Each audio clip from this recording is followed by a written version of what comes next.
Tuding akidah penyebab radikalisme, Gus Yassin, Said Akhil tak sadar secara langsung menantang Allah. Sebenarnya Allah tidak ada. Tidak ada Tuhan kecuali aku. Sekarang saya tanya, Allah ada nggak? Mana dalilnya? Quran nggak ada itu.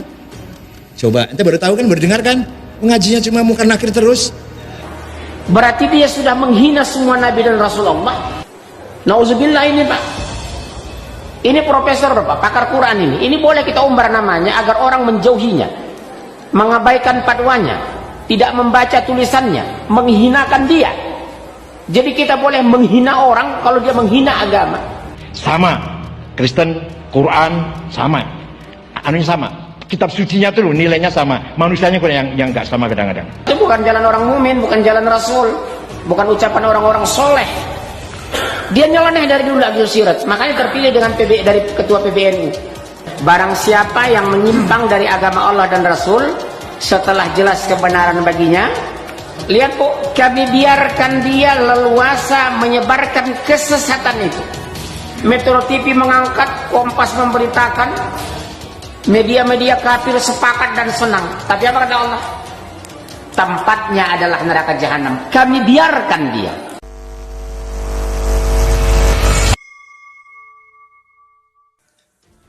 Reaksi keras muncul atas pernyataan Ketua Pengurus Besar Nahdlatul Ulama Said Akhil Siraj saat meminta dosen agama di Fakultas Umum tingkat universitas untuk tidak terlalu banyak mengajarkan akidah dan syariah karena dapat meningkatkan resiko peningkatan radikalisme. Ketua Harian Pergerakan Penganut Hittah Nahdliyah Cecep Muhammad Yasin mengatakan, akidah tidak ada urusannya dengan radikalisme, sebab akidah merupakan pondasi iman umat Islam. Masa Ketum PBNU tidak paham kalau akidah adalah pondasi iman? Ibarat rumah, kalau pondasinya tidak kokoh, jelas rumahnya rapuh dan membahayakan penghuninya. Saya tidak bisa membayangkan kalau pondasi iman umat Islam tidak buat kokoh. Sudah pasti akan dihajar oleh kaum Syiah, liberal, dan komunis. Akibat yang fatal, serangan pemurtatan akan meluas. Akibat yang fatal, serangan pemurtatan akan melibas umat Islam. Begitulah jelas Gus Yassin. Gus Yassin juga mengkhawatirkan tudingan SAS terkait pelaku kejahatan teroris dengan Wahabi dan Salafi. Secara tidak langsung hal itu juga menyudutkan umat Islam. Sekarang SAS menghubungkan akidah dengan radikalisme. Pertanyaan saya, apa beliau Kiai Haji SAS tidak menyadari pernyataan atau tuduhan beliau perihal akidah yang menyebabkan radikalisme secara langsung menantang Allah Subhanahu wa taala dengan menuduh Rasulullah dan para sahabat sampai para habaib, para kiai dan para ulama yang berdakwah untuk memperkuat akidah umat Islam. Gus Yassin juga mengkhawatirkan tudingan SAS terkait pelaku kejahatan teroris dengan Wahabi dan Salafi. Secara tidak langsung, hal itu juga menyudutkan umat Islam dan sekarang SAS menghubungkan akidah dengan radikalisme.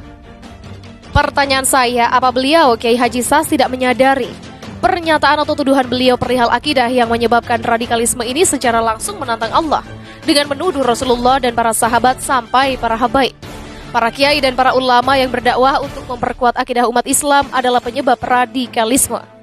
Begitulah tegasnya.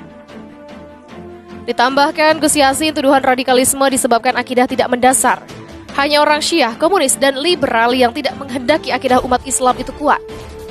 Sebelumnya dalam sebuah diskusi daring pada Senin lalu, SAS mengatakan bahwa dosen agama yang bukan fakultas agama tidak usah mengajarkan akidah.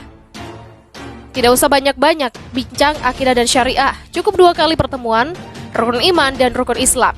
Kecuali usuluddin, kecuali fikih dan tafsir hadis. Itu terserah, itu harus mendalam. Tapi kalau dosen yang mengajar di fakultas umum, teknik, hukum misalkan, gak usah banyak-banyak tentang akidah dan syariah. Cukup 2 kali. Begitulah tuturnya. Imam Besar Masjid New York meradang, sebut pemikiran Ketum PBNU sudah gila. Imam Besar Masjid Islamic Center New York, Amerika Serikat, Imam Syamsi Ali meradang dengan pernyataan Ketua Umum PBNU Said Akhil Siraj.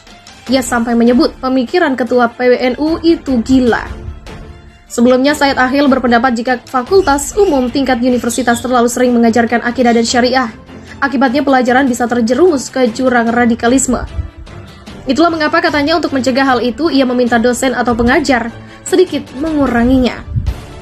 Bagi dosen agama yang mengajar agama di bukan fakultas agama, tidak usah banyak-banyak bincang akidah dan syariah. Cukup 2 kali pertemuan, rukun iman dan rukun Islam. Begitulah ujar Said Akhil. Materi seputar akidah dan syariah, kata Said Akhil, hanya boleh diperdalam di Fakultas Keislaman. Sebab jika di luar itu, pelajaran dikhawatirkan tak memiliki cukup bekal untuk menyaring mana yang baik dan mana yang sebenarnya kurang baik.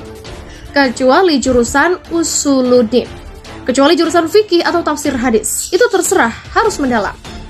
Tapi kalau dosen yang mengajar di fakultas yang umum, teknik, hukum misalnya, nggak usah banyak-banyak tentang akidah dan syariah, cukup 2 kali. Said Akhil kembali mengingatkan jika materi tersebut diajarkan di fakultas umum di mana tak semua pelajaran memiliki bekal keislaman yang cukup, maka radikalisme mungkin saja bisa tumbuh. Hal itu yang kemudian membuatnya khawatir. Imam besar Masjid Islamic Center New York, Imam Syamsi Ali, menyebut cara berpikir Said Akhil cenderung kontra atau bertentangan dengan logika manusia. Sebab, katanya, bagaimana mungkin pelajaran akidah justru membuat orang kehilangan akidah. Lebih jauh, ia sekali lagi menegaskan pernyataan Said Akhil sama sekali tak logis. Bahkan ia mengaku tak sanggup memahaminya. Reaksi keras muncul atas pernyataan Ketua Pengurus Besar Nahdlatul Ulama Said Akhil Siraj saat meminta dosen agama di Fakultas Umum tingkat universitas untuk tidak terlalu banyak mengajarkan akidah dan syariah karena dapat meningkatkan resiko peningkatan radikalisme. Ketua Harian Pergerakan Penganut Hittah Nahdliyah Cecep Muhammad Yasin mengatakan, akidah tidak ada urusannya dengan radikalisme, sebab akidah merupakan pondasi iman umat Islam. Masa Ketum PBNU tidak paham kalau akidah adalah pondasi iman? Ibarat rumah, kalau pondasinya tidak kokoh, jelas rumahnya rapuh dan membahayakan penghuninya. Saya tidak bisa membayangkan kalau pondasi iman umat Islam tidak buat kokoh. Sudah pasti akan dihajar oleh kaum Syiah, liberal, dan komunis. Akibat yang fatal, serangan pemurtatan akan meluas. Akibat yang fatal, serangan pemurtatan akan melibas umat Islam. Begitulah jelas Gus Yasin. Gus Yasin juga mengkhawatirkan tudingan SAS terkait pelaku kejahatan teroris dengan Wahabi dan Salafi. Secara tidak langsung, hal itu juga menyudutkan umat Islam. Sekarang SAS menghubungkan akidah dengan radikalisme. Pertanyaan saya, apa beliau Kiai Haji Sas tidak menyadari pernyataan atau tuduhan beliau perihal akidah yang menyebabkan radikalisme secara langsung menantang Allah Subhanahu wa Ta'ala dengan menuduh Rasulullah dan para sahabat sampai para habaib, para kiai dan para ulama yang berdakwah untuk memperkuat akidah umat Islam. Gus Yasin juga mengkhawatirkan tudingan SAS terkait pelaku kejahatan teroris dengan Wahabi dan Salafi. Secara tidak langsung, hal itu juga menyudutkan umat Islam dan sekarang SAS menghubungkan akidah dengan radikalisme. Pertanyaan saya, apa beliau Kiai Haji Sas tidak menyadari pernyataan atau tuduhan beliau perihal akidah yang menyebabkan radikalisme ini secara langsung menantang Allah dengan menuduh Rasulullah dan para sahabat sampai para habaib, para kiai dan para ulama yang berdakwah untuk memperkuat akidah umat Islam adalah penyebab radikalisme. Begitulah tegasnya. Ditambahkan Gus Yasin, tuduhan radikalisme disebabkan akidah tidak mendasar. Hanya orang Syiah, komunis, dan liberal yang tidak menghendaki akidah umat Islam itu kuat. Sebelumnya dalam sebuah diskusi daring pada Senin lalu, SAS mengatakan bahwa dosen agama yang bukan fakultas agama tidak usah mengajarkan akidah. Tidak usah banyak-banyak bincang akidah dan syariah, cukup 2 kali pertemuan, rukun iman dan rukun Islam. Kecuali usuluddin, kecuali fikih dan tafsir hadis, itu terserah, itu harus mendalam. Tapi kalau dosen yang mengajar di fakultas umum, teknik, hukum misalkan, nggak usah banyak-banyak tentang akidah dan syariah, cukup 2 kali. Begitulah tuturnya. Imam besar Masjid New York meradang, sebut pemikiran Ketum PBNU sudah gila. Imam besar Masjid Islamic Center New York, Amerika Serikat, Imam Syamsi Ali meradang dengan pernyataan Ketua Umum PBNU Said Akhil Siraj. Ia sampai menyebut pemikiran Ketua PBNU itu gila. Sebelumnya, Said Akhil berpendapat jika fakultas umum tingkat universitas terlalu sering mengajarkan akidah dan syariah, akibatnya pelajaran bisa terjerumus ke jurang radikalisme. Itulah mengapa katanya untuk mencegah hal itu, ia meminta dosen atau pengajar sedikit menguranginya.